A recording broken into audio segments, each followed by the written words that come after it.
ہماری جو کلاسیں اس وقت آپ سے ہونے والی ہیں تو اس میں فی الحال ہمارا موضوع ہے قرآن فہمی کے اصول. یہ آپ نوٹ کر لیں، پھر ہم آگے بات کرتے ہیں.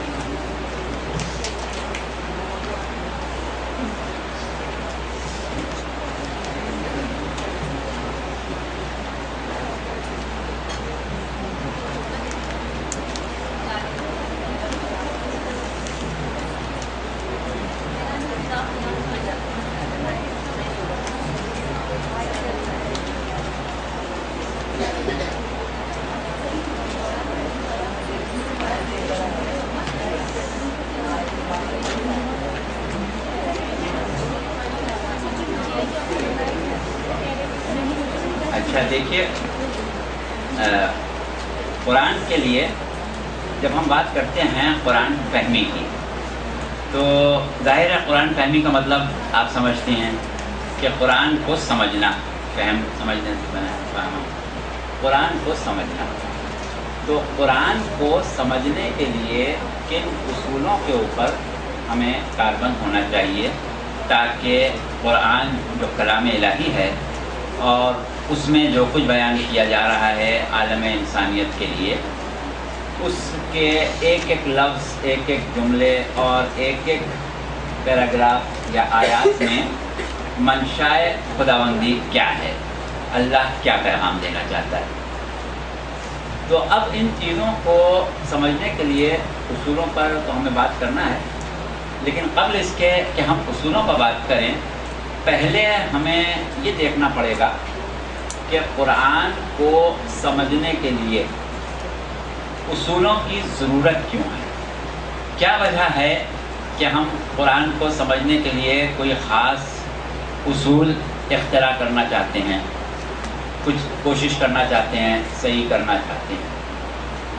اس سے ایک عام تاثر یہ پیدا ہوتا ہے کہ جیسے قرآن جو ہے وہ کوئی بہت مشکل چیز ہے کہ جو آسانی سے سمجھ میں نہیں آ سکتا، اور اس کو سمجھنے کے لیے ہمیں محنت کرنا پڑتی ہے، کوشش کرنا پڑتی ہے. دوسری طرف ہمارے سامنے ایک نظریہ بعض لوگوں کا یہ آتا ہے کہ وہ یہ کہتے ہیں کہ قرآن کو تو اللہ نے بھیجا ہی عالم انسانیت کے لیے ہے، اور اس لیے بھیجا ہے کہ ہر شخص قرآن سے استفادہ کر سکے، ہر شخص قرآن کا فائدہ اٹھا سکے، ہر شخص قرآن سے کچھ نہ کچھ سبق لے سکے. تو اس اعتبار سے منطقاً اور عقلاً قرآن کو بہت آسان ہونا چاہیے. اگر قرآن آسان نہ ہو تو ظاہر ہے کہ ہر شخص قرآن نہیں سمجھ سکتا. تو جب قرآن سمجھنے کے قابل ہی نہ ہو تو پھر فائدہ کیا اس کو نازل کرنے کا کہ لوگ سمجھ ہی نہ سکیں. تو یہ دو نظریات ہمارے سامنے آتے ہیں کہ بعض حلقوں سے یہ آواز اٹھائی جاتی ہے کہ قرآن سمجھنا ناممکن ہے، سوائے کچھ خاص افراد کے کوئی قرآن نہیں سمجھ سکتا، کوئی قرآن کے بارے میں حتمی رائے نہیں دے سکتا، کوئی قرآن سے کوئی اصول اخذ نہیں کر سکتا. اور ایک طرف یہ چیز سامنے آتی ہے کہ نہیں صاحب، قرآن تو ہے ہی عالم انسانیت کے لیے، سب اس سے اپنے مطالب جو ہیں وہ سمجھ سکتے ہیں. تو اگر ہم اس بحث سے گفتگو کا آغاز کریں تو کیا آپ لوگوں کے ذہنوں میں کوئی ایسی چیز ہے کہ ہم اگر آپ سے سوال کریں کہ آپ کے حساب سے قرآن کو آسان ہونا چاہیے یا مشکل ہونا چاہیے، کوئی آپ لوگ جواب دے سکتے ہیں اس سلسلے میں؟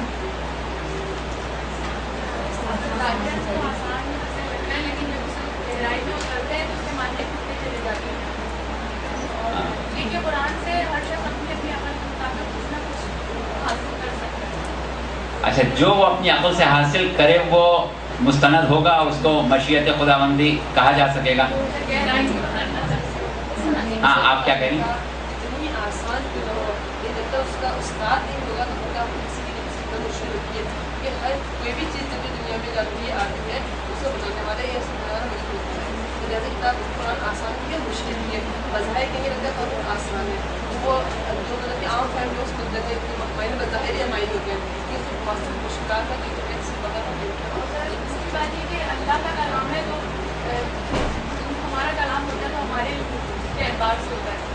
کا نام ہے تو ظاہر اس کو ان کے اعتبار سے ہوگا، اس کو سمجھنے کے لیے ظاہر ہے کہ چاہیے ہوتا ہے۔ ہاں بہت اچھی بات کی آپ نے، اور آپ لوگوں کی نے اس بات سے اتفاق کیا کہ آسان بھی ہونا چاہیے اس کو اور مشکل بھی ہونا چاہیے۔ دیکھیے اصل بات یہ ہے کہ جو لوگ یہ کہتے ہیں کہ قرآن بہت آسان ہے، قرآن میں جو کچھ ہے وہ سمجھانے کے لیے ہے، لہذا قرآن کو ہر شخص کی سمجھ میں آ جانا چاہیے، وہ اس بات کو بھول جاتے ہیں کہ آسان ہونے کا مطلب اگر یہ لیا جائے کہ اس میں کوئی گہرائی ہے ہی نہیں، اس میں کوئی گہرائی ہے ہی نہیں، بالکل سطحی باتیں ہیں، تو یہ قرآن کا نقص ہو جائے گا، کوئی خوبی نہیں۔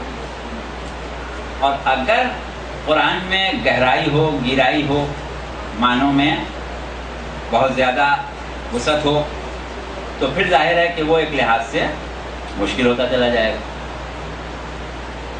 تو اب ہم اگر ان دونوں نظریات کو سامنے رکھیں تو جو لوگ یہ کہتے ہیں کہ قرآن بہت آسان ہے، ان کے پاس اس سلسلے میں دلیلیں ہیں۔ ہم تمام دلیلوں کا ذکر نہیں کریں گے، چند دلیلیں آپ کے سامنے پیش کرتے ہیں، صرف اس لیے کہ آپ لوگوں کے ذہنوں میں یہ بات آئے کہ یہ بات جب کہی جاتی ہے کہ قرآن بہت آسان، قرآن بہت آسان، تو کس بنیاد کے اوپر کہی جاتی ہے، اور اس کے بعد پھر ہم ان دلیلوں کو رد کر دیں گے۔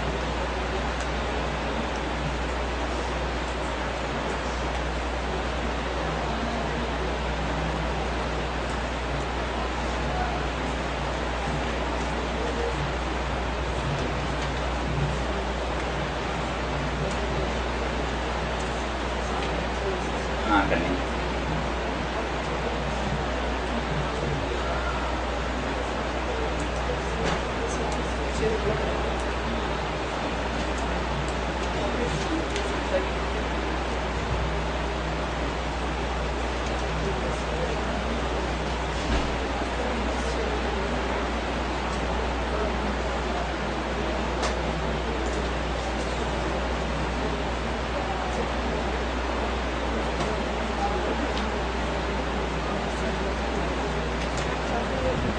ہاں کر لیں، کیا کریں، ایک منٹ بس ٹھیک۔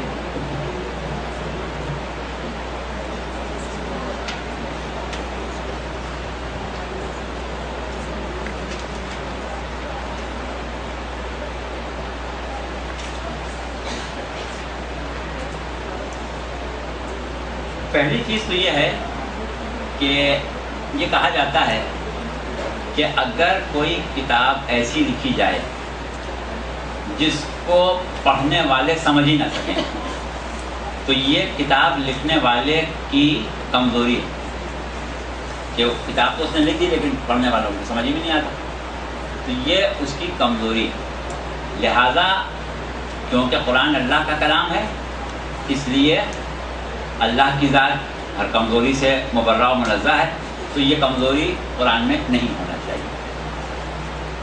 دوسری بات یہ کہی جاتی ہے کہ قرآن میں خود بعض مقامات پر اس قسم کی آیتیں موجود ہیں جن سے یہ لگتا ہے کہ قرآن پڑھنے والوں کے لیے بہت آسان ہے۔ ان آیات کی طرف پہلے ہم آپ کی توجہ دلا دیں۔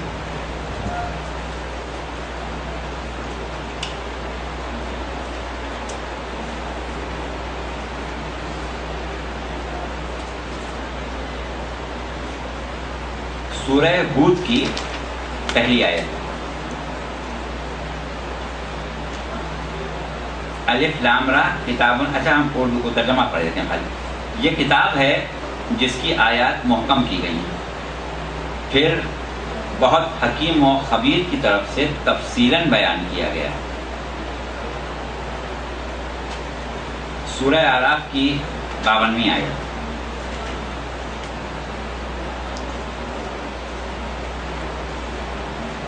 ہم نے ان کو ایک ایسی کتاب دی ہے جس کی تفسیر ہم نے علم سے کر دی ہے، ایمان والوں کے لیے ہدایت اور رحمت ہے۔ سورہ حامیم سجدہ آیات 1 سے لے کے 4 تک۔ یہ کتاب خدا رحمان الرحیم کی طرف سے نازل ہوئی، اس کی آیتیں الگ الگ کی گئی ہیں۔ صاحبان علم کے لیے یہ قرآن فصیح اور صاف کلام ہے۔ یہ کتاب رحمان الرحیم کی طرف سے نازل ہوئی، اس کی آیتیں الگ الگ کی گئی ہیں۔ صاحبان علم کے لیے یہ قرآن فصیح اور صاف کلام ہے، بشارت اور نذارت والا۔ پھر ان میں سے اکثر نے منہ پھیر لیا، بس وہ نہیں سنتے۔ حامیم سجدہ آیت 44۔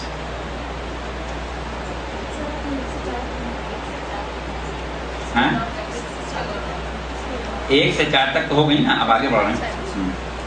اور اگر ہم اس قرآن کو عجمی بناتے تو یہ کہتے کہ اس کی آیتیں الگ الگ کیوں نہ کی گئی۔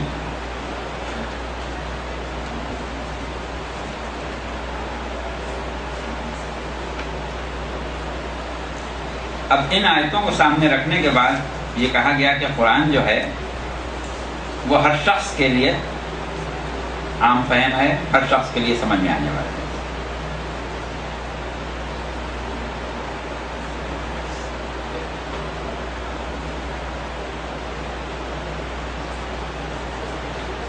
یہ لوگ یہ بھی دعویٰ کرتے ہیں کہ قرآن کی تفسیر کی ضرورت ہی نہیں ہے، قرآن خود سمجھ میں آ جاتا ہے، اور جتنے بھی جھگڑے مسلمانوں میں ہوتے ہیں وہ تفسیر کی وجہ سے ہوتے ہیں، تفسیر لکھنی نہیں چاہیے۔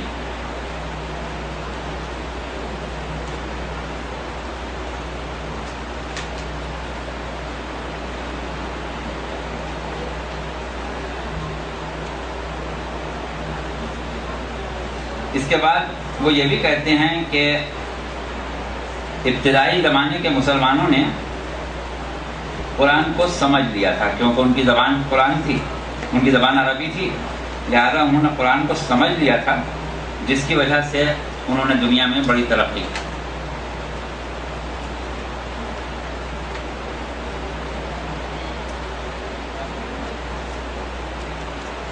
اچھا، یہ ہم نے چند باتیں کی اس سلسلے میں ان لوگوں کی طرف سے کہ جو کہتے ہیں کہ قرآن آسان ہے۔ اچھا، اب اس کا پہلا جواب تو وہی ہے جو ابھی ہم دے چکے، کہ جب یہ کہا جاتا ہے کہ کسی کتاب کا مشکل ہونا لکھنے والے کی کمزوری یا خرابی، تو بات یہ ہوتی ہے کہ مشکل کا لفظ اس معنوں میں اگر استعمال کیا جائے کہ جو کچھ وہ سمجھانا چاہ رہا ہے اس کو سمجھانے کا انداز اتنا ناقابل فہم ہے کہ وہ مشکل ہو گیا، یہ ہے سمجھانے والے کا نفس۔ لیکن اگر اس کے علم کی، اس کی حکمت کی بے کراں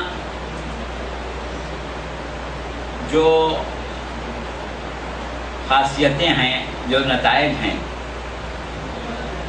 ان کے اعتبار سے جب بات کی جائے گی، جتنا بڑا عالم گفتگو کرتا ہے اتنا ہی اس میں وزن ہوتا ہے، اتنا ہی اس میں گہرائی ہوتی ہے، اتنے ہی اس میں مفاہیم ہوتے ہیں۔ اب اگر ان مفاہیم کو لوگ نہ سمجھ سکیں تو یہ سمجھانے والے کی خرابی نہیں ہے، یہ لوگوں کی سمجھ کی خرابی ہے، نہ کہ سمجھانے والے۔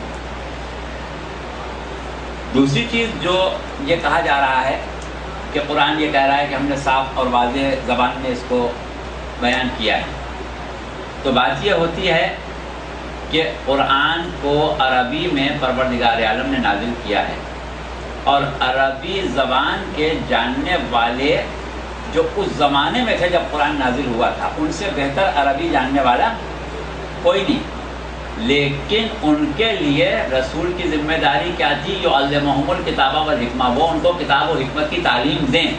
تو جب وہ اپنی زبان کے اتنے ذوق کے باوجود عربی زبان کو نہیں سمجھ سکتے تھے، جب تک رسول نہ سمجھائیں تو باقی لوگ کیا سمجھیں گے؟ تو اس اعتبار سے یہ کہنا کہ صاف صاف لکھا ہوا ہے، سب پڑھ لیں گے، سب سمجھ لیں گے، یہ بات خلاف قاعدہ اور خلاف اچھا، اس کے بعد یہ کہنا کہ قرآن میں ہر بات کو خود ہی واضح کر دیا گیا ہے، تفسیر لکھنے کی کوئی ضرورت نہیں،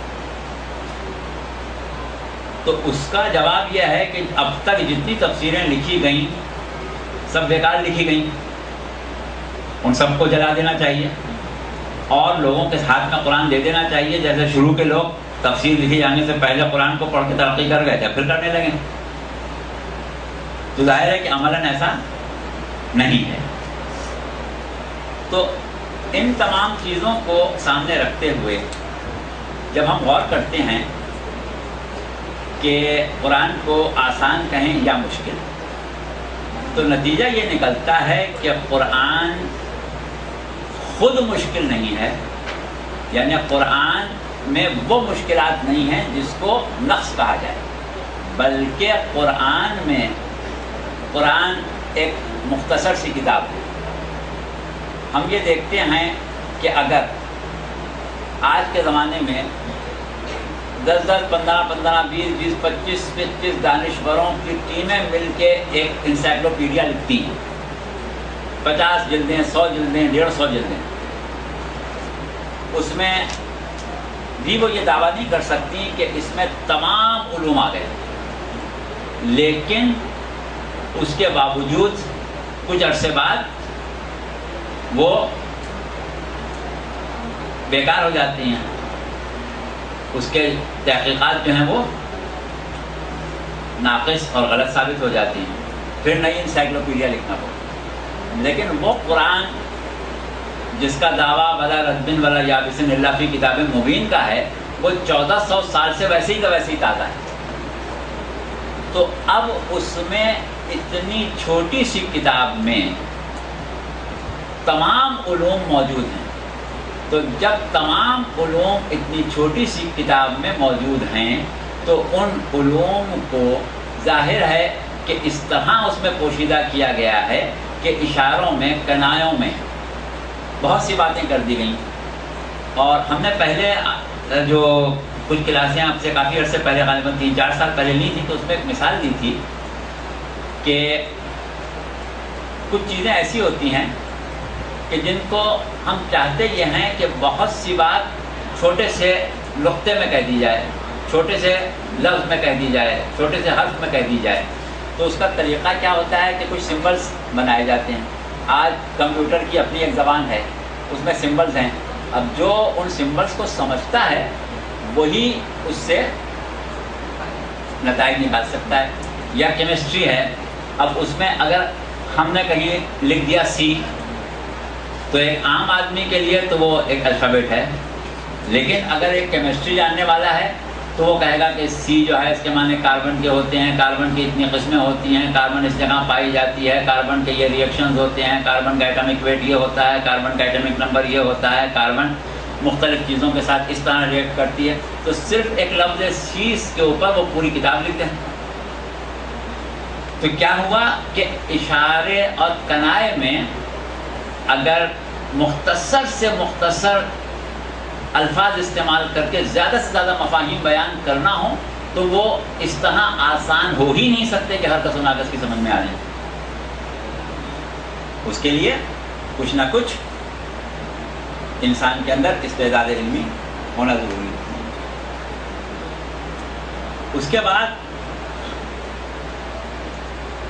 ایک چیز یہ ہے کہ قرآن جو ہے وہ ظاہر ہے کہ عربی زبان میں نازل کیا گیا۔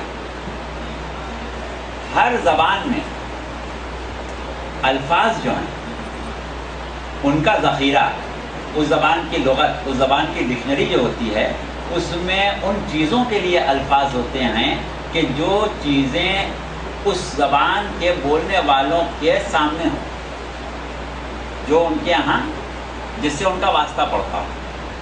اب اگر کوئی ایسی چیز ہے کہ جس کا اس علاقے میں وجود ہی نہیں ہے جہاں وہ زبان بولی جاتی ہے، وہ لوگ اس چیز سے واقف ہی نہیں ہیں، تو اس زبان میں اس کے لیے کوئی لفظ نہیں ہوگا۔ کوئی چیز اگر دنیا میں نہ پائی جائے تو دنیا کی کسی زبان میں اس کے لیے کوئی لفظ نہیں ہوگا۔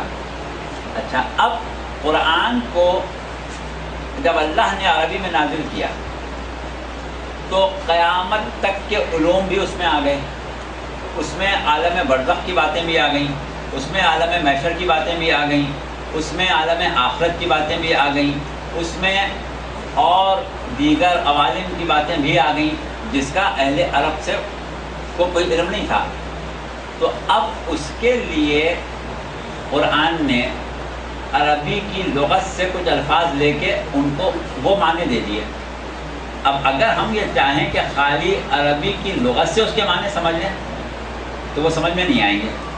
اب دنیا میں وہ صراط نہیں ہے جو قیامت میں ہوگا، دنیا میں وہ میزان نہیں ہے جو قیامت میں ہوگا، دنیا میں وہ دوزخ اور جنت نہیں ہے جو آخرت کے عالم میں ہوگی، دنیا میں وہ چیزیں نہیں ہیں جو آخرت میں ہوں گی، دنیا میں وہ چیزیں نہیں ہیں جو عالم برزخ میں ہوں گی۔ تو اب ان کے لیے جو الفاظ استعمال ہوں گے وہ ہوں گے تو عربی زبان کے ہی، لیکن اس کے وہ معنی جو لغت میں ہیں وہ نہیں ہوں گے۔ اب اگر اللہ نے کہا میزان تو میزان کے عربی لغت میں ترازو کے معنی ہیں، لیکن ظاہر ہے کہ وہ لفظ منتخب کیا گیا ہے۔ اب قیامت میں میزان کیا ہوگا یہ تو وہی بتائے کہ جو یہ جانتا ہو کہ مشیت ازدی میں میزان میں کیا مطلب ہے۔ تو زبان میں اور لغت میں جو الفاظ عام طور پر استعمال کیے جاتے ہیں، اب وہ شخص کتنی ہی اچھی عربی کیوں نہ جانتا ہو وہ اس کے وہی معنی لے گا جو اہل زبان لیتے ہیں، لیکن اللہ نے اس کو کن معنوں میں لیا ہے یہ وہ نہیں سمجھ سکتا۔ اچھا، اسی طرح سے بہت سے امور ایسے ہوتے ہیں کہ جن کو بیان کرنے کے لیے الفاظ کو ان کے مجازی معنوں میں استعمال کیا جاتا ہے، جو کہ ہمارے یہاں ہر زبان میں طریقہ ہے کہ ہم بعض اوقات الفاظ کو مجازی معنوں میں استعمال کرتے ہیں۔ مثلا آپ نے کہا کہ میں تھکی ہوئی آئی تھی، گھر میں لیٹی تو آنکھ لگ گئی۔ کہاں لگ گئی؟ لگ تو کہیں نہیں گئی نا، مطلب آپ کا یہ ہے کہ میں سو گئی، لیکن آپ کہہ کے آ رہی ہیں آنکھ لگ گئی۔ یا اسی طریقے سے بہت سے الفاظ ایسے ہوتے ہیں کہ آپ نے کہا کہ بھائی یہ تو آپ کو کرنا پڑے گا کیونکہ مجھے معلوم ہے کہ یہ سب کچھ آپ کے ہاتھ میں ہے۔ اب ہاتھ میں کیا کوئی ہاتھ میں مٹھی میں یہ بیٹھی؟ تو ہاتھ کا لفظ، ناک کا لفظ، کان کا لفظ، آنکھ کا لفظ، بہت سے ایسے الفاظ کہ آپ نے کہا کہ بھائی میں تو ایسا پریشان ہوئی میرے پیروں کے نیچے کی زمین نکل گئی۔ تو اب پیروں کے نیچے کی زمین نکل گئی کہ ظاہری معنی کچھ اور ہیں اور حقیقی معنی کچھ اور ہیں۔ تو ایسے محاورے روزمرہ اور ضرب الامثال ہر زبان میں ہوتی ہیں۔ اب قرآن میں اگر اللہ نے کہا کہ اللہ عرش پر بیٹھ گیا تو عرش پر بیٹھ گیا کا مطلب یہ ہے، اسی طریقے جیسے ہم کہتے ہیں کہ بھائی فلاں بادشاہ کے مرنے کے بعد اس کا بھائی تخت پر بیٹھا، تو اب تخت پر بیٹھا سے مطلب یہ نہیں ہے کہ وہ بیٹھ گیا جا کے وہاں، مطلب کیا ہے کہ نظام حکومت اس نے اپنے ہاتھ میں لے لیا۔ اللہ عرش پر بیٹھا یعنی اللہ نے نظام کائنات کو اپنے قبضہ قدرت میں دیا، یہ مطلب ہوگا، یہ تو نہیں ہوگا کہ وہ جا کے بیٹھ گیا۔ تو اس طریقے سے جو الفاظ استعمال ہوئے ہیں ان کو ہم قرآن میں ایک خاص قسم کی آیات کا نام لیتے ہیں آیات متشابہ۔ یہ آپ لوگوں نے پڑھا بھی ہوگا، آگے چل کے اگر وقت ہوا تو ہم پھر بتا دیں گے کہ متشابہ کیوں ہوتی ہیں آیات قرآن میں اور اس کی ضرورت کیا ہے۔ تو اس طریقے سے بہت سے مواقع ایسے آتے ہیں کہ جب تک ہم کو یہ نہ پتہ چلے کہ اس بات کے کہنے سے پروردگار عالم کی مشیت کیا ہے، جب تک اس کی حقیقی جو مشیت ہے وہ سمجھ میں نہیں آئے گی صرف الفاظ سے، کیونکہ الفاظ کے معنی تو اپنی جگہ وہی ہوں گے۔ تو اس طریقے سے بہت سے ایسے امور آ جاتے ہیں کہ جس کی وجہ سے قرآن کو سمجھنے کے لیے ہمیں کچھ اصول چاہیے ہوتے ہیں کہ جن کی بنیاد پر ہم قرآن کو سمجھیں۔ تو وہی ہمارا موضوع ہے کہ ہم ان اصولوں پر بات کریں کہ کن اصولوں کے ذریعے سے ہم قرآن کو سمجھیں۔ اب ہمارا جو ایک بنیادی عقیدہ ہے کہ قرآن اہل بیت کے بغیر سمجھ میں نہیں آ سکتا۔ اس کا بھی مطلب کیا ہے؟ کیا ہم یہ کہتے ہیں کہ بس اہل بیت کی بیان کی ہوئی روایت یا ان کی طرف سے کوئی وضاحت اگر ہمیں مل گئی تو مل گئی، اگر نہیں ملی تو بس قرآن ہمیں خالی پڑھ کے ثواب کے لیے پڑھنے، باقی ہمارے کچھ نہیں سمجھ میں آئے گا؟ کیا یہ مطلب ہے اس کا؟ تو ظاہر ہے کہ مکمل معنوں کو سمجھنا، ان کی ہر کیفیت کو جاننا، اس کے ظاہر اور باطن کو سمجھنا، اس کی تعبیر کو سمجھنا، وہ ایک الگ چیز ہے۔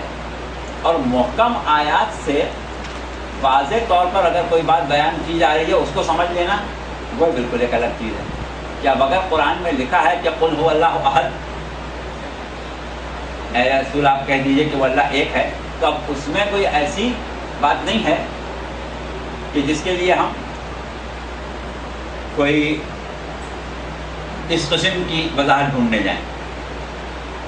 اب یہ اور بات ہے کہ ظاہری معنوں میں نہیں، اب اس کے باطنی معنی کیا ہیں، باطن میں اس کے کیا کیا چیزیں، وہ پھر ایک الگ مسئلہ آ جائے گا۔ اس کے لیے بے شک ہمیں رجوع کرنا پڑے گا راسخ فی العلم کی طرف۔ تو اس طریقے سے قرآن کو سمجھنے کی کوشش کرنا اور مفاہیم کو واضح کرنا، یہ کوئی ایسی چیز نہیں ہے کہ اس کے اوپر مکمل پابندی ہو، لیکن ہر کس و ناقص کو یہ اجازت نہیں ہے کہ وہ بغیر علم کے صرف اپنی طرف سے قیاس آرائی کی بنیاد پر قرآن کو سمجھنے لگے، جب تک کہ وہ ان اصولوں کا نہ سمجھے کہ کن اصولوں کے تحت اس کو سمجھا جائے گا۔ تو یہ ایک تمہیدی چیز تھی جس کو ہم نے آپ کے سامنے پیش کیا۔ اس کے بعد اس میں اور بھی کچھ نکات ہیں جو وقتاً فوقتاً ہم بیان کرتے رہیں گے، لیکن اس وقت ہم اپنے اصل موضوع پر جلد از جلد لانا چاہتے ہیں تاکہ کم سے کم وقت میں آپ لوگوں کو زیادہ سے زیادہ باتیں جو ہیں وہ بتائی جا سکیں۔ تو بات یہ ہے کہ قرآن کو سمجھنے یا سمجھانے کے جو قواعد و ضوابط ہیں ان کو ہم ایک اعتبار سے تفسیر قرآن کے قواعد و ضوابط کہہ سکتے ہیں۔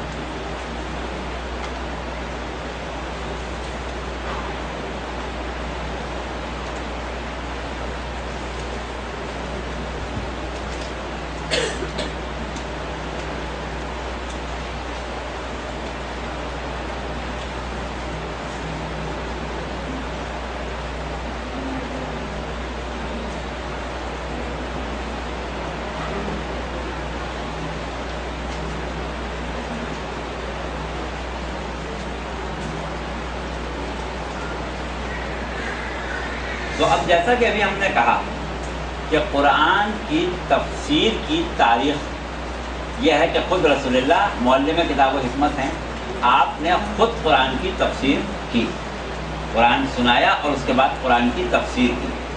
اس سے اس بات کا بخوبی اندازہ لگایا جا سکتا ہے کہ قرآن کو سمجھنے کے لیے محض زبان کا جان لینا کافی نہیں، بلکہ اس کے مفاہیم کی گہرائی اور گہرائی کو سمجھنے کے لیے کسی معلم قرآن کی ضرورت ہے۔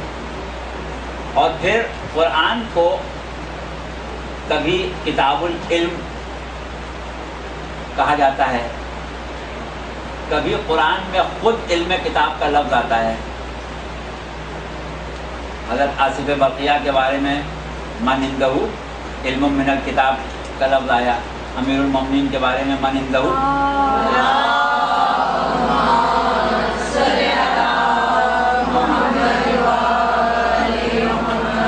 علم الکتاب آیا۔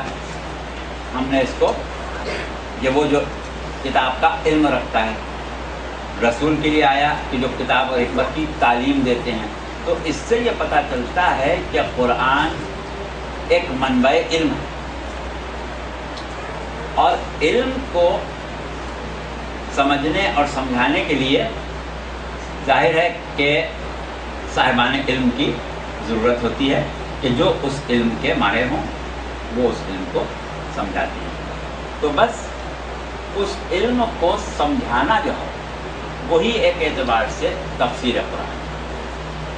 اور قرآن کے بارے میں ہم جتنے علوم پر بھی بات کرتے ہیں اس میں سب سے اہم علم جو ہے وہ قرآن فہمی ہی کا علم ہے، قرآن کی تفسیر کا ہی ہے. تفسیر کا لفظ جو ہے وہ فسرہ سے بنا ہے. فسرہ یعنی کسی چیز کے اوپر سے پردے کو ہٹا دینا. تو کسی چیز سے پردے کو ہٹانے کا مطلب ہی یہ نکلتا ہے کہ قرآن میں خود کوئی ایسی چیز نہیں ہے کہ جو سمجھ میں نہ آئے، بلکہ سمجھنے والوں کی کمزوری ہے جس کی وجہ سے ہمیں اسے کھول کے بیان کرنا پڑتا ہے.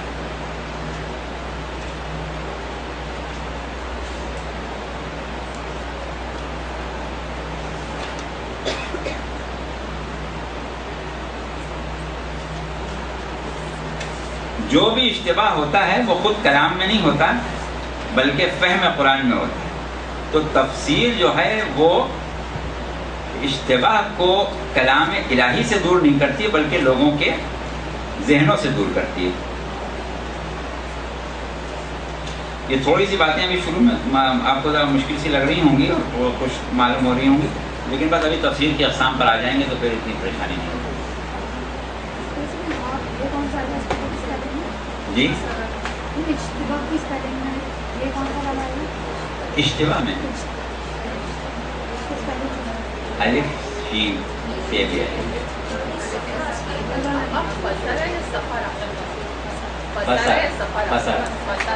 فسرہ سے تفسیر. ہاں زبر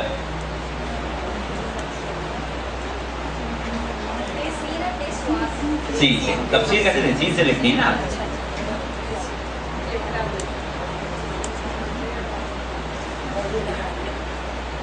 یہ جو ہے فسرہ سے تفسیر بنانا، لفظ بننا، یہ عربی کے الفاظ بنانے کے جو قواعد ہیں جس کو علم صرف کہتے ہیں اس میں سے حرفی مادے سے نئے الفاظ بنانے کے لیے بہت سے طریقے ہیں جس میں 10 طریقے عموماً مروج ہیں. ان 10 طریقوں کو ہم ابواب کہتے ہیں. یہ جو باب ہے اس کو تفعیل کہتے ہیں، تفعیل کے وزن پر ہے. جیسے سورا سے تصویر، حرارہ سے تحریر، قرارہ سے تقریر.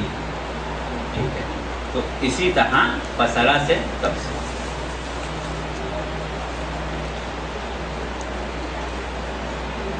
قدرہ سے تقریر. تو یہ اس طریقے سے بنے. اب ہم یہ بتاتے ہیں آپ کو کہ قرآن کی تفسیر کرنے کے لیے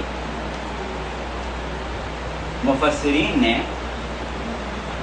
کن طریقوں کو اپنایا ہے، کس طرح یہ سمجھنے کی کوشش کی ہے کہ اس آیت سے منشاء خداوندی کیا ہے. اس میں ایک سب سے زیادہ استعمال ہونے والی چیز اور اصول جو رہا ہے وہ ہے آیت کی شان نزول. یعنی آیت کس موقع پر نازل ہوئی، کس کے بارے میں نازل ہوئی، کن حالات میں نازل ہوئی. یہ اگر ہمیں پتہ چل جائے تو اس سے ہم آیت کی جو منشاء خداوندی کے بارے میں وضاحت ہو رہی ہو وہ نکال سکتے ہیں۔ اور آپ نے عموماً یہ لفظ سنا ہوگا کہ جب آیت کی بات ہوتی ہے تو کہا جاتا ہے کہ اس آیت کی شان نزول ہے، یہ واقعہ پیش آیا تو یہ آیت نازل ہوئی۔ آپ حدیث قصہ پڑھتی ہیں، اس میں کیا ہوتا ہے، آیت کی پوری شان نزول ہوتی ہے کہ آیت کب نازل ہوئی، کیسے نازل ہوئی، کہاں نازل ہوئی۔ اسی طرح اور دیگر آیتوں کا جب تذکرہ آتا ہے تو آپ یہ بیان کرتی ہیں کہ یہ اس طرح ہوا تھا، اس موقع پر یہ آیت نازل ہوئی تھی، لہذا اس سے یہ مطلب لیا جائے۔ یہ ایک اصول ہے کہ جس میں ہم شان نزول کو بنیاد بناتے ہیں اور آیت کو سمجھنے کی کوشش کرتے ہیں۔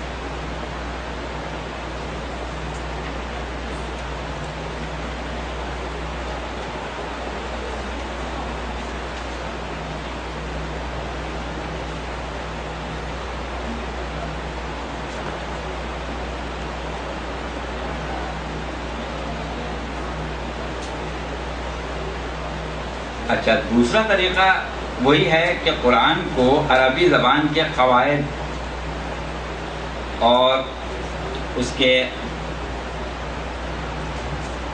لغوی معنوں کے اعتبار سے سمجھنے کی کوشش کی جائے۔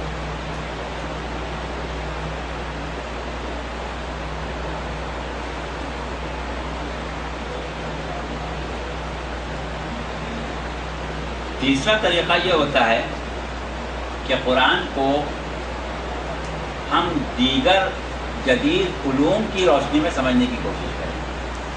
یہ طریقہ ہمارے ہاں اکثر رائج رہا ہے کہ ہم سائنس، حیات اور ارضیات وغیرہ کے علوم کو سامنے رکھ کے اور قرآن کو سمجھنے کی کوشش کرتے ہیں۔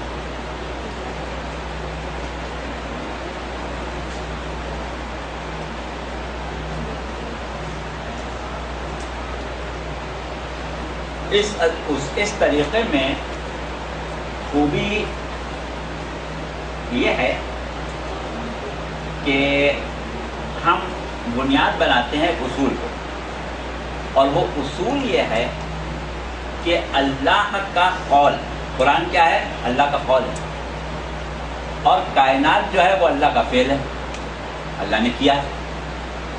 تو کائنات اللہ کا فعل اور قرآن اللہ کا قول، تو کیا یہ ممکن ہے کہ کسی کے قول اور فعل میں فرق ہو؟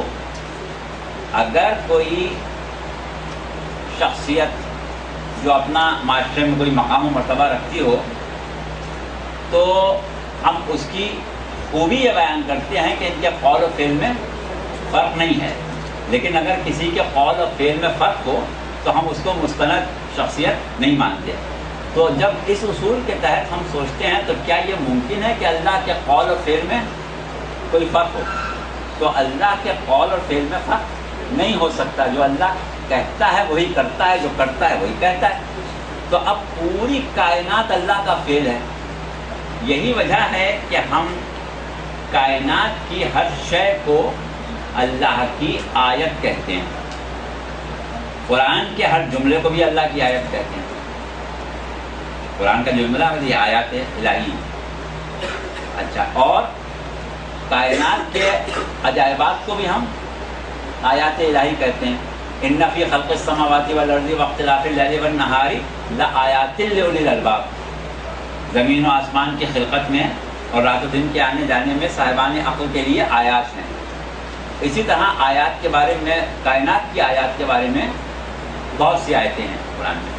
اس وقت ہم سب پڑھنے جا رہے ہیں، آئندہ کا وقت ہوگا تو ان آیات کی طرف نشاندہی کریں گے، لیکن ایک آیت جہاں پروردگار عالم یہ کہہ رہا ہے کہ سنریہم آیاتنا فی الآفاق وفی انفسہم حتی یتبین لہم انہ الحق، سورہ سجدہ کی آیت، کہ بہت جلد ہم ان کو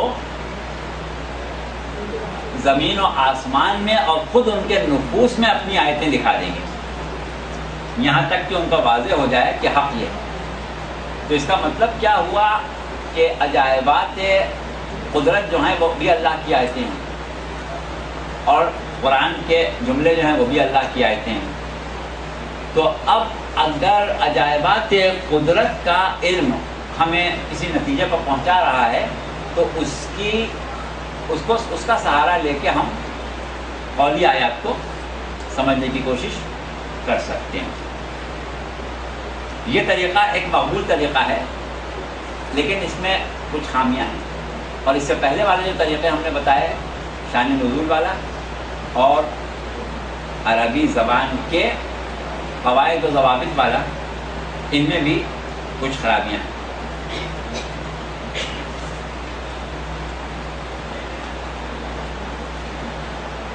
اچھا، چوتھی چیز جو ہے وہ ایک اور ہے کہ جو ہمارے ہاں ایسے طبقے مفسرین کے پیدا ہوتے رہے ہیں کہ جنہوں نے یہ کہا کہ قرآن کے ظاہر میں جو کچھ ہے وہ تو بہت کم ہے، کیونکہ ہمارے پاس ایسی روایات ملتی ہیں کہ ایک ایک ظاہر کے 70 باتیں ہیں.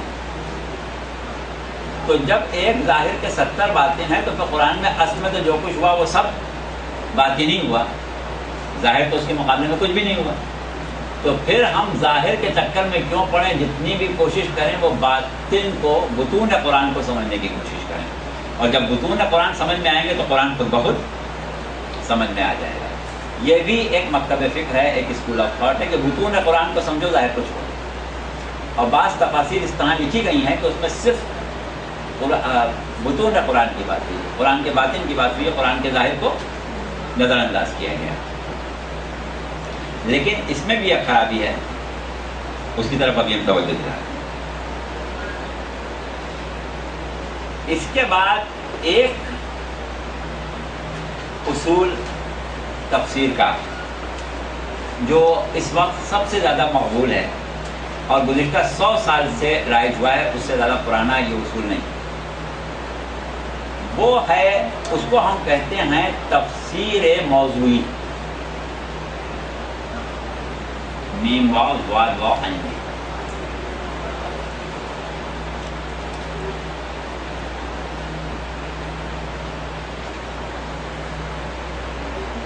تفسیر موضوعی. اچھا، تفسیر موضوعی جو ہے اس کی بھی کچھ قسمیں ہیں، وہ انشاءاللہ ہم آپ کو اگلی کلاس میں بتائیں گے. آج صرف یہ سمجھ لیں کہ تفسیر موضوعی جو ہے خود وہ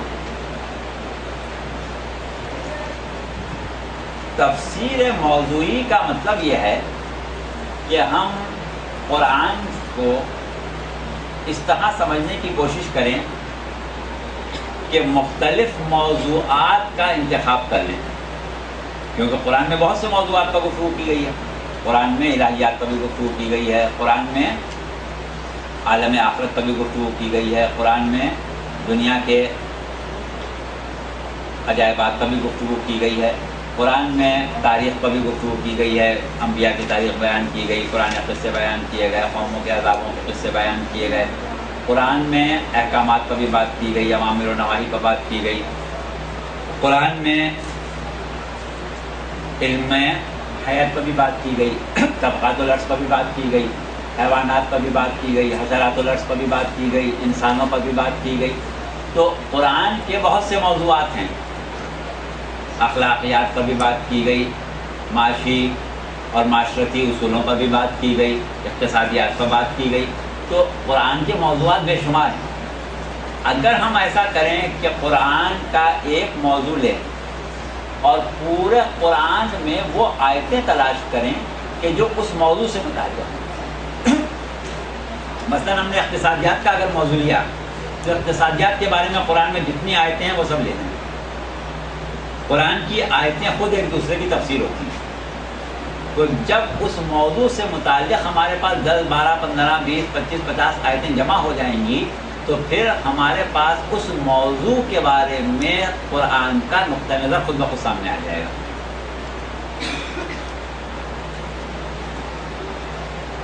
اس کو ہم کہتے ہیں تفسیر موضوعی. اور جیسا کہ بھی ہم نے کہا کہ آج کل یہ طریقہ جو ہے یہ کافی مقبول ہے.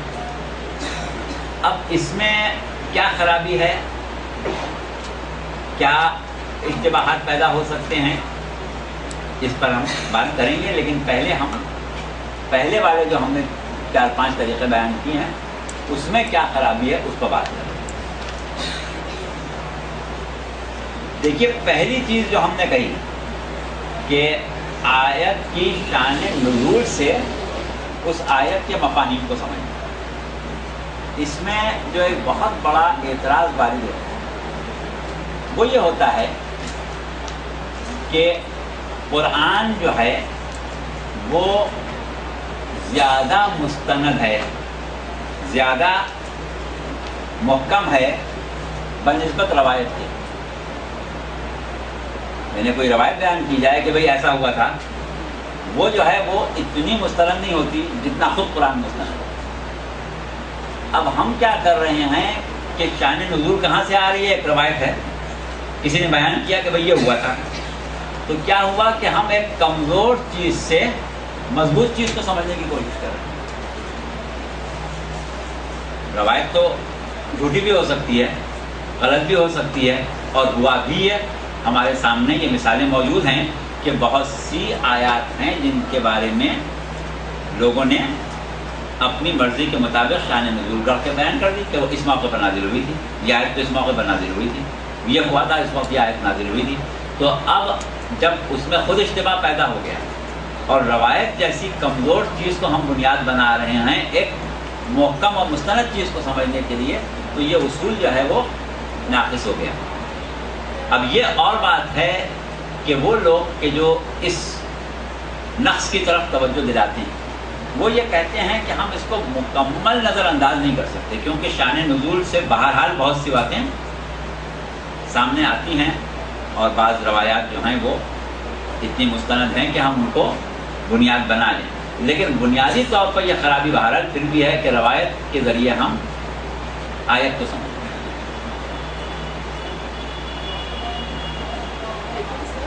یہ روایت اور جو آیت ہے تو اس کے سورہ فیل ہے تو خود واقعہ ہے، تو اس واقعے کی مدد تو روایت میں ہوگی نا۔ ہاں، تو واقعہ جو ہے وہ تو قرآن میں نہیں لکھا ہے، وہ تو تاریخ میں لکھا ہے، حدیث میں لکھا ہے، اور آیت جو ہے وہ قرآن میں اللہ کا کلام ہے۔ اب ہم مشیت خداوندی کو آیت الہی سے سمجھنے کی کوشش کر رہے ہیں، اور سہارا کس چیز کا لے رہا ہے؟ روایت کا۔ تو روایت سے کمزور چیز ہے نا، آیت کے مقابلے میں تو روایت کمزور چیز ہے نا، تو کمزور چیز کے سہارے پر ہم مضبوط چیز کو سمجھنے جا رہے ہیں، یہ خراب ہے۔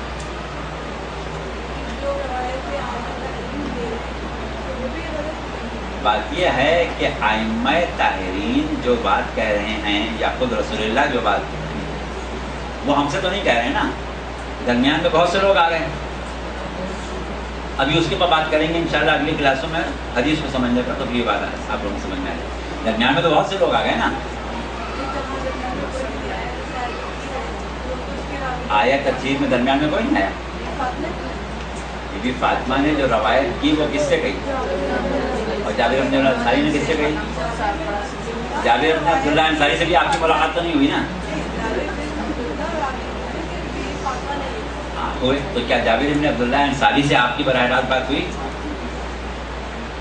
آپ کی تو ان سے ملاقات نہیں ہوئی نا۔ پورا سلسلہ ہے کہ 50-60 راوی ہیں بیچ میں۔ ہاں ابھی وہ اس پر ہم آئیں گے، مرسل کیا ہے اور موقوف کیا ہے، معلق کیا ہے، ان کا بعد میں بات کریں۔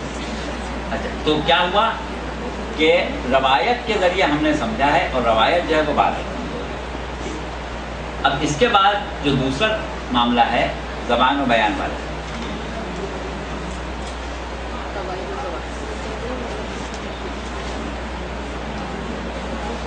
وہ اس میں وہی والی بات جو بھی ہم کہہ رہے تھے کہ زبان میں تمام الفاظ جو ہیں وہ ترجمانی نہیں کر سکتے ان علوم کی جن کو قرآن میں بیان کیا گیا ہے، کیونکہ وہ محدود عربی لغت کے الفاظ ہیں۔ اور اگر یہ طریقہ کارگر ہوتا تو وہ اہل زبان جن کے زمانے میں قرآن نازل ہوا تھا ان کو کتاب کی تعلیم دینے کی ضرورت نہ پڑتی، ان کو خود ہی سمجھ میں آ جاتا۔ تو جب ان کی سمجھ میں نہیں آیا، ان کو تفسیر کرنا پڑ گئی، ان کے لیے بیان کرنا پڑ گئے معنی اور مفاہیم، تو اس کا مطلب کیا ہے کہ باقی لوگوں کے لیے بھی کافی نہیں۔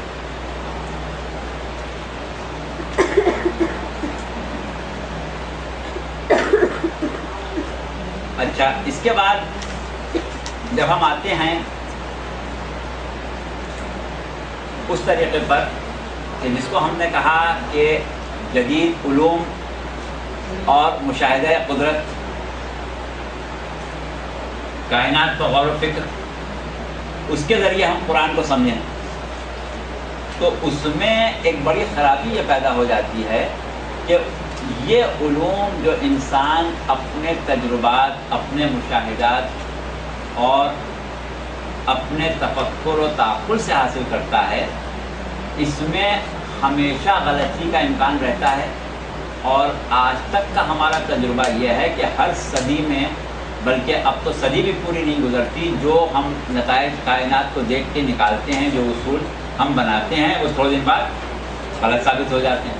تو جب ہم صحیح اصول استنباط کر ہی نہیں پاتے تو پھر ہم اس کی بنیاد پر قرآن کو سمجھنے جائیں گے، تو جب وہ اصول ہی غلط ثابت ہو جائے گا تو پھر کیا کریں گے؟ پھر قرآن کی آیتیں جو ہیں ان کے مفاہیم ہمیں خود بخود تبدیل کرنا پڑ جائیں گے. تو اس لحاظ سے یہ طریقہ جو ہے یہ بھی بہت اچھا ہے، بہت کارگر ہے، اصول اس کا، بنیاد اس کی بہت مضبوط ہے، لیکن عملاً اس میں مسائل پیدا ہو سکتے ہیں.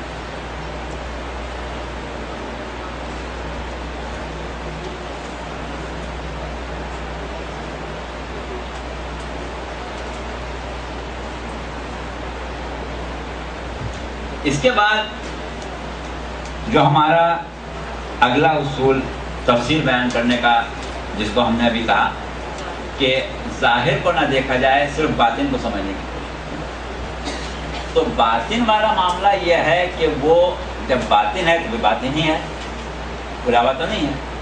اب پھر ہمیں رجوع کرنا پڑے گا ایسے افراد سے کہ جو بطون قرآن کا علم رکھتے ہوں، اس کے بغیر باطن تک ہم پہنچ ہی نہیں سکتے. اچھا، اب جب ہم ان سے رجوع کریں گے تو بات پھر وہیں آ جائے گی کہ ہمیں روایات کا سہارا لینا پڑے گا، احادیث کا سہارا لینا پڑے گا. اور احادیث اور روایات کا جب ہم سہارا لیں گے تو وہ پھر وہی والی بات آ جائے گی کہ ہم کمزور چیز سے مضبوط چیز کو سمجھنے کی کوشش کر رہے ہوں گے.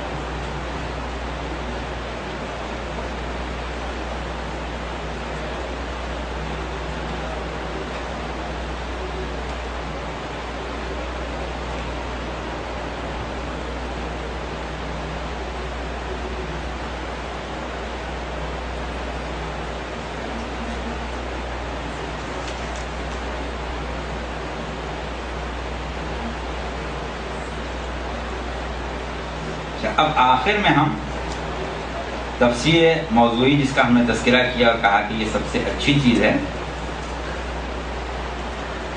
اس کی خرابی کو بیان کر دیں. اور اس کے بعد آپ لوگوں کو ہم تھوڑا سا 10-12 منٹ ہمارے پاس بچیں گے، 10-15 منٹ، اس کا کوئی چیز اگر آپ پوچھنا چاہیں تو پوچھ لیجیے گا. اور پھر انشاءاللہ ہم تفسیر میں ایک چیز ہوتی ہے جسے عموماً آپ نے ایک لفظ سنا ہوگا، تفسیر بالرائے. تو اس کے بعد بھی بات کرتے ہیں اگر آج وقت ملا، ورنہ بعد میں، کہ تفسیر بالرائے کیا چیز ہے. اچھا، اب اس میں کیا ہوتا ہے کہ ہم نے کسی ایک موضوع کو لیا اور کوشش کی کہ اس موضوع سے متعلق جتنی آیتیں ہیں وہ ہم ایک جگہ پر جمع کر لیں. اب اس میں ایک غلطی کا امکان یہ ہوتا ہے کہ کسی آیت کے بارے میں ہم نے یہ رائے قائم کی کہ اس کا تعلق اس موضوع سے ہے، اس میں جو کچھ بیان کیا جا رہا ہے وہ اس موضوع سے متعلق ہے، جبکہ مشیت عرضی میں وہ موضوع اس موضوع کی آیت نہیں ہے، وہ کسی اور موضوع کی آیت ہے. ہم اس کو اس موضوع کی آیت سمجھیں. اب اگر ہم نے اس موضوع کی آیت سمجھ کے ان آیات کے ساتھ اس کو ملا دیا تو ممکن ہے کہ ہم نتیجہ جو ہے وہ صحیح نہ نکال پائیں. تو اس اعتبار سے یہاں پر ایک مشکل یہ پیش آ جاتی ہے کہ ہم نے یہ جو آیتیں جمع کی ہیں، آیا ہر آیت اسی موضوع کی ہے بھی کہ نہیں؟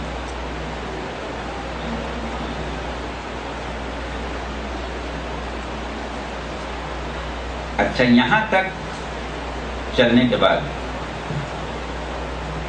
تھوڑا سا ہم ایک چیز اور بتا دیں کہ ایک تصور یہ ہے کہ قرآن کے ایک سورے کی آیات آپس میں ایک ربط رکھتی ہیں، کچھ نہ کچھ ان کا ایک دوسرے سے تعلق ہوتا ہے. لیکن دوسری طرف یہ نظریہ بھی ہے کہ نہیں، آیات مختلف مواقع پر نازل ہوئیں اور ایک سورے میں جو آیتیں جمع کی گئی ہیں وہ مختلف زمانوں میں نازل ہوئی ہیں، مختلف مواقع پر نازل ہوئی ہیں، مختلف حالات میں نازل ہوئی ہیں. لہذا یہ کہنا کہ ہر سورے میں جمع شدہ تمام آیات جو ہیں، مثلا سورہ بقرہ کی تمام آیات یا سورہ آل عمران کی تمام آیات یا سورہ نساء کی تمام آیات جو ہیں وہ آپس میں کوئی تعلق رکھتی ہیں. لیکن کچھ مفسرین نے اس اصول کو مستند جانا ہے کہ بہرحال کچھ نہ کچھ تعلق آیات کا سورے میں آپس میں ضرور ہوتا ہے. اور انہوں نے تفسیر موضوعی کا طریقہ یہ اختیار کیا کہ آیات جو ہیں کسی موضوع کے متعلق اگر لینا ہے تو وہ مختلف سوروں سے نہ لیں بلکہ اسی سورے سے.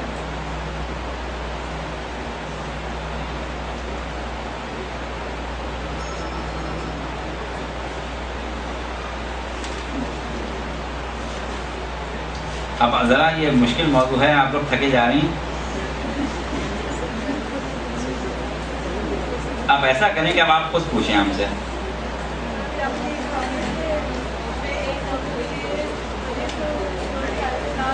ہاں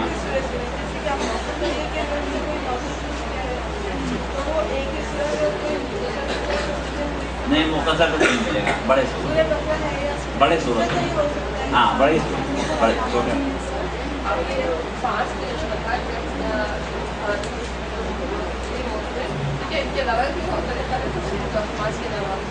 عام طور پر یہی ہیں اور ہم آپ کو اس کے علاوہ نہیں سب صحیح ہیں. لیکن بات یہی ہے کہ اگر آپ کے ذہن میں اس کی خرابی بھی ہے تو اس کو سامنے رکھ کے ہاں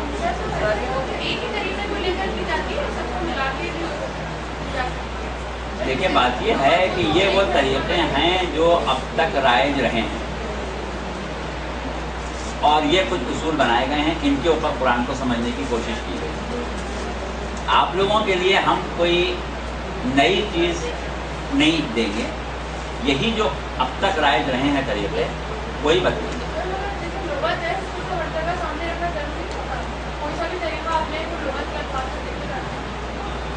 بالکل صحیح کہا.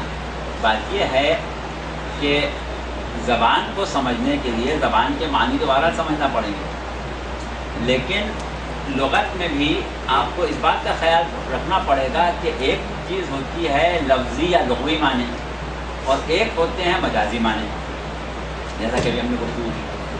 تو زبان پر تو آپ کو بہرحال عبور آ سکتی ہے کہ آپ اس کے لغوی معنی بھی سمجھتے ہوں اور مجازی معنی بھی سمجھتے ہیں، لیکن محض ان معنوں کی بنیاد کے اوپر مطلب نکالنے ہیں اس میں غلطی ہو سکتی ہے. ضروری نہیں کہ ہو جائے، ہو سکتی ہے. ابھی ہم بتائیں گے آپ.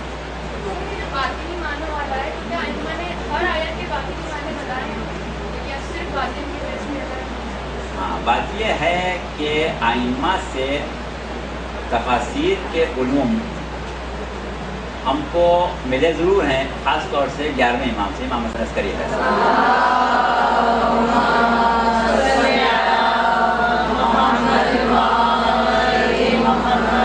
بلکہ بعض حلقوں میں تو یہ سمجھا جاتا ہے کہ آپ نے خود تفسیر قرآن کی، لیکن مسئلہ یہی ہے کہ ہمیں سہارا پھر وہی روایات کا لینا پڑتا ہے اور اس میں غلطی کا امکان ہوتا ہے، ضروری نہیں کہ غلطی ہو.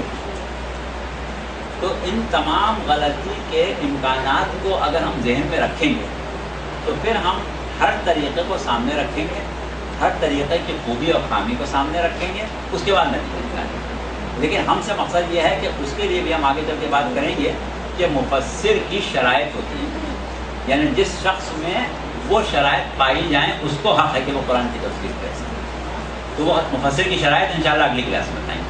تو ہمارے پاس روایت کے اگزام موجود ہے کہ اس کے باوجود ہماری ایگزام شروع کرو کیا چیز؟ ہمارے پاس جو روایات ہیں اگزام موجود ہے تو پھر ہم غلطی کا اس کے بعد شروع کریں۔ یہ ہم آپ کو انشاءاللہ یہ ایک کلاس میں یا زیادہ سے زیادہ اگلی کلاس میں اس کو پورا کر دیں گے، قرآن فہمی کے اصول کو بہت تفصیل میں نہیں جائیں گے کیونکہ یہ تو بہت لمبا موضوع ہو جائے گا۔ یہ آپ کو خشک اور مشکل بھی اسی لیے لگ رہا ہے کہ ہم چاہ رہے ہیں کہ جلدی سے ختم کر دیں، تو ہاں تو جب ہم آپ کو حدیث فہمی کے اصولوں پر بات کریں گے تو پھر آپ کو اندازہ ہو جائے گا کہ کیوں حدیث سے یا روایت سے ہم کسی چیز کے بارے میں حتمی رائے نہیں قائم کر پاتے۔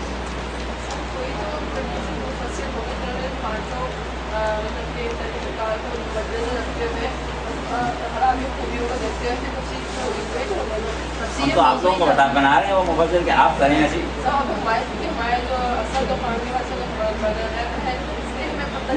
کیا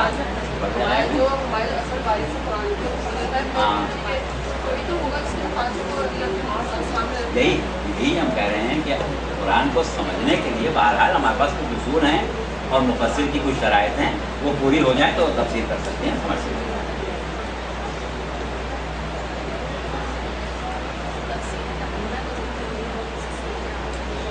تفسیر نمونہ جو ہے وہ بہت سی تفاسیر کو جمع کیا ہے انہوں نے، ہاں بہت سی تفاسیر کو جمع کیا ہے، اور اس میں جہاں شان نزول سامنے بیان رکھی گئی ہے وہاں انہوں نے شان نزول کا ذکر کر دیا ہے، لیکن تفسیر موضوعی کون کون سی ہیں اس کے بھی ہم آپ کو اگر آج موقع ملا تبھی بتاتے ہیں، ورنہ انشاءاللہ اگلی کلاس میں بتائیں گے۔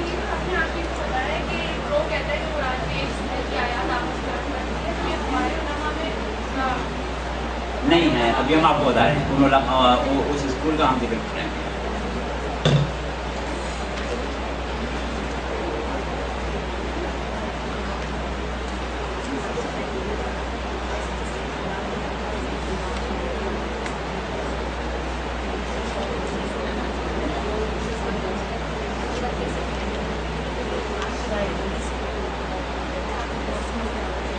پہلے آپ یہ سمجھ لیں کہ تفسیر موضوعی کی کچھ خوبیاں ہیں، ہم نے خامی تو بیان کر دی، خوبیاں کی خوبیاں پہلی تو یہ ہے کہ ہمیں روایت کا سہارا نہیں لینا پڑتا اس میں۔ دوسری خوبی یہ ہے کہ ایک موضوع کے اوپر ہمیں بہت سی آیتیں مل جاتی ہیں جس سے ہماری فکر کی گہرائی اور گہرائی بڑھ جاتی ہے۔ اور تیسری چیز یہ ہے کہ اگر ہم علوم جدید کا سہارا بھی اس میں شامل کر لیں تو کیا ہوتا ہے کہ جب زیادہ آیتیں سامنے ہوتی ہیں تو علوم جدید کا سہارا لینا بھی نسبتاً آسان ہو جاتا ہے۔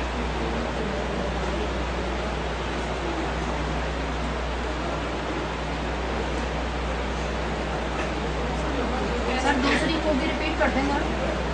دوسری خوبی یہ ہے کہ خارجی علوم کی روشنی میں فکر کرنے کے لیے زیادہ رائیں کھل جاتی ہیں اور نتائج حاصل کرنے کے لیے کافی مواد اکٹھا ہو جاتا ہے۔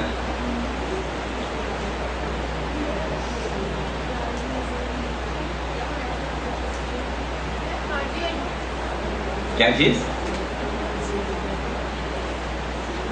کیا پوچھ رہی ہیں؟ خارجی علوم سے مقصد یہ ہے کہ دیگر جو دنیا کے حیات کا، سائنس کا، آپ کی اناٹمی ہے، بیالوجی ہے،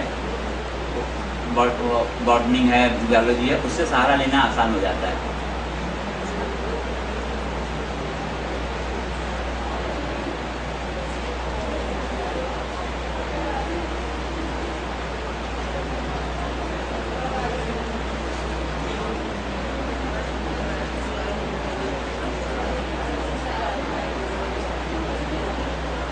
یہ جو ہم نے ابھی آپ سے کہا کہ بعض لوگوں کا یہ خیال ہے کہ قرآن کی ایک سورے کی آیتیں جو ہیں ان میں ربط ہوتا ہے، اور تفسیر موضوعی کے لیے ایک موضوع کو کسی ایک بڑے سورے کی آیات سے نکالا جائے، اس پر کام کیا ہے مصر کے ایک عالم ہیں، انہوں نے ایک کتاب لکھی ہے، عالم کا نام ہے محمد غزالی،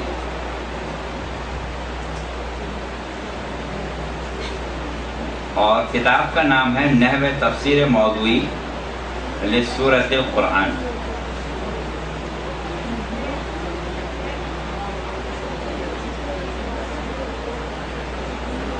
اور ان کا کہنا یہ ہے کہ قرآن کے چھوٹے سورے بھی آپس میں رابط رکھتے ہیں، اور یہ بات تو خیر ہے کہ قرآن کے چھوٹے سوروں میں تو آپس میں ربط ہے آیتوں میں، جیسے آپ قل هو اللہ پڑھیں یا قل اعوذ برب الناس پڑھیں یا انا اعطیناک پڑھیں، تو ہر آیت دوسری آیت سے ربط رکھتی ہے، لیکن بڑے سوروں میں عموماً خیال یہ کیا جاتا ہے کہ ربط نہیں ہے۔ انہوں نے ثابت کیا ہے کہ چھوٹے یا بڑے دونوں میں ربط ہے۔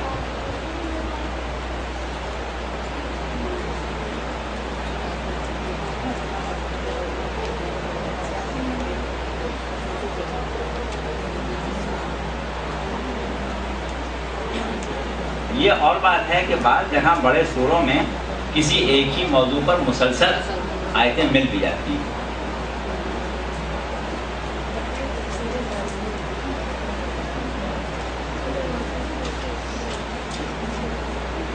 سورہ رحمان جیسے سر اس میں آپس میں یعنی سورہ رحمان میں بھی یہ ہے کہ نعمات الہی کا ذکر ہے، تو اس میں ایک لحاظ سے ربط جو ہے وہ مل جاتا ہے۔ سورہ واقعہ میں بھی قیامت کا ذکر ہے، کیونکہ واقعہ نام ہی قیامت کا ہے۔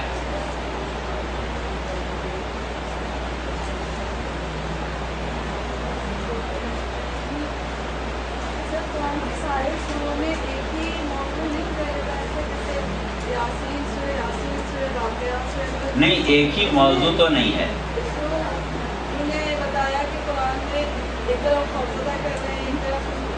وہی ہے کہ یہ ابھی ہم نے آپ کو محمد غزالی کا ذکر کیا نا، کہ یہ ایک ایسی کتاب انہوں نے لکھی ہے کہ جس میں انہوں نے یہ کہا کہ چھوٹے سورے ہوں یا بڑے سورے ہوں کچھ نہ کچھ ربط ضرور ہے، اور اس کی پوری کتاب ہے۔ اب وہ آپ پوری کتاب پڑھیں تو سب چیزیں سامنے آ جائیں۔ نہیں، اب بات یہ ہے کہ صحیح یا غلط کا لفظ جو ہے نا، وہ تو پھر استعمال کرنا بڑا مشکل ہے۔ اہل تشیع میں بھی دیکھیے، ہم ابھی آپ کو بتاتے ہیں، ایسا ہے کہ آقا ناصر مکارم شیرازی نے پیام قرآن کے نام سے ایک تفسیر لکھی ہے۔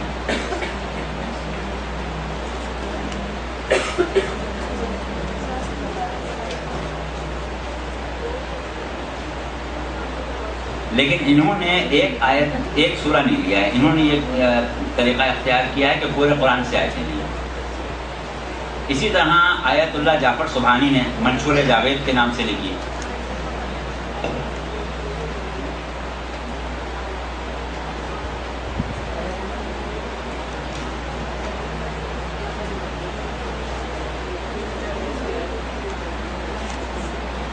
تفسیر موضوعی کے اوپر کچھ مواد آقا باقر الصدر نے بھی دیا ہے، لیکن ان کا نظریہ اس سلسلے میں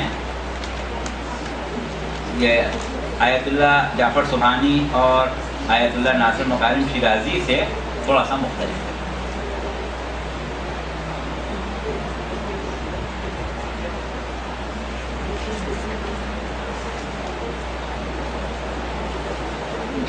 اب اس کے بعد تفسیر کے بارے میں، جیسا کہ ابھی ہم نے کہا کہ ایک چیز ہم آپ کو تفسیر بالرائے کے بارے میں بتائیں گے، اور ایک بات یہ بتائیں گے کہ تفسیر کرنے والا خواہ کوئی بھی ہو اور خواہ کسی اصول کے تحت تفسیر کر رہا ہو، اس کے لیے ایک مشکل یہ ہوتی ہے کہ جن لوگوں کے لیے تفسیر کر رہا ہے ان لوگوں کو سمجھانے کے لیے اسے بات کو بدلنا پڑتا ہے، یعنی ان چیزوں کو ہی سمجھا پاتا ہے صرف جس کو وہ سمجھ سکیں، چاہے اس کے مفاہیم بہت سے ہوں، لیکن یہ کہ جو شخص زیادہ سمجھ سکتا ہے اس کو گہرے مفاہیم بھی سمجھا دیے، ہلکے بھی سمجھا دیے، اور جو کم سمجھ سکتا ہے اس کو اتنے ہی سمجھائے۔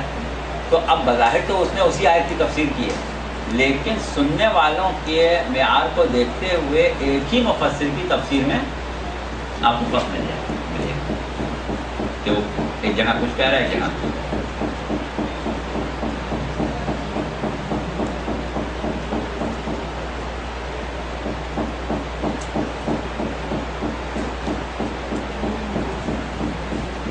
اب اس کے بعد ہم تھوڑی سی گفتگو کریں گے انشاءاللہ کہ رسول اللہ نے جب تفسیر کا آغاز کیا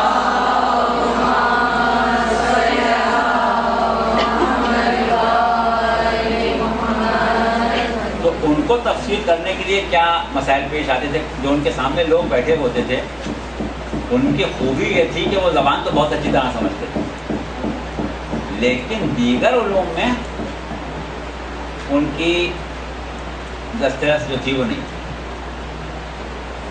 تو ایسی صورت میں تفسیر کا انداز ظاہر ہے کہ تھوڑا تبدیل ہو جائے گا. اسی طرح ابھی آپ نے ائمہ کا سوال کیا تھا، تو ائمہ کا مسئلہ بھی یہی ہے کہ ائمہ کی محفلوں میں بیٹھنے والے اور ائمہ کی صحبت میں بیٹھنے والے مختلف قسم کے لوگ ہوتے ہیں، اور مختلف قسم کے لوگ، مختلف فکر کے لوگ، مختلف ذہنی صلاحیتوں کے لوگ، تو بہت سی باتیں ایسی ہوتی ہیں جو بعض لوگوں کے سمجھنے کی نہیں ہوتی، اور بعض چیزیں ایسی ہوتی ہیں کہ وہ جن لوگوں کو سمجھائی جا رہی ہیں وہ اتنے باریک بین اور اتنی عقلی وسعت رکھنے والے ہوتے ہیں کہ جب تک کہ ان کو گہرائی میں جا کے نہ سمجھایا جائے ان کی تسلی نہیں ہوتی. تو اس اعتبار سے ہمیں روایات جہاں معصومین علیہم السلام نے قرآن کے مفاہیم بیان کیے ہیں یا تفسیر کی ہے، اس کو دیکھنا پڑتا ہے کہ یہ گفتگو جن لوگوں کے سامنے کی گئی ہے وہ لوگ کس قسم کے ہیں. آج کی حد تک یہاں پر ختم کیے دیتے ہیں اور انشاءاللہ اگلی کلاس میں ہم مکمل کر دیں گے اس کو. تو اب یہ بتائیں کہ اس میں آپ لوگوں کو ایسی بہت مشکل تو نہیں پیش آئی؟ پیش تو آئی، مطلب تھوڑا پریشانی تو ہوئی نہیں؟ اچھا، باقی جو کچھ کہا گیا وہ سمجھ میں آ گیا نا، اتنا مشکل تو نہیں ہے. کچھ سوال ہے تو پوچھنا بھی ہے 3-4 منٹ.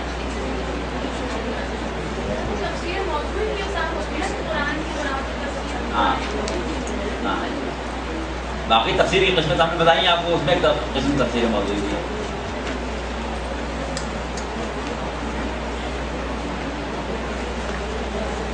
اس کے بعد بس چند چیزیں بتا دیں گے، تفسیر پھر رائے وغیرہ، اور پھر جو کچھ اشتباہات ہیں قرآن کے بارے میں ان کے اوپر بات کر لیں گے، تاکہ قرآن فہمی جو ہے اس میں ان چیزوں کو بھی سامنے رکھ دیا جائے. بس اس کے بعد حدیث پہ آ جائیں گے انشاءاللہ. ٹھیک ہے، کافی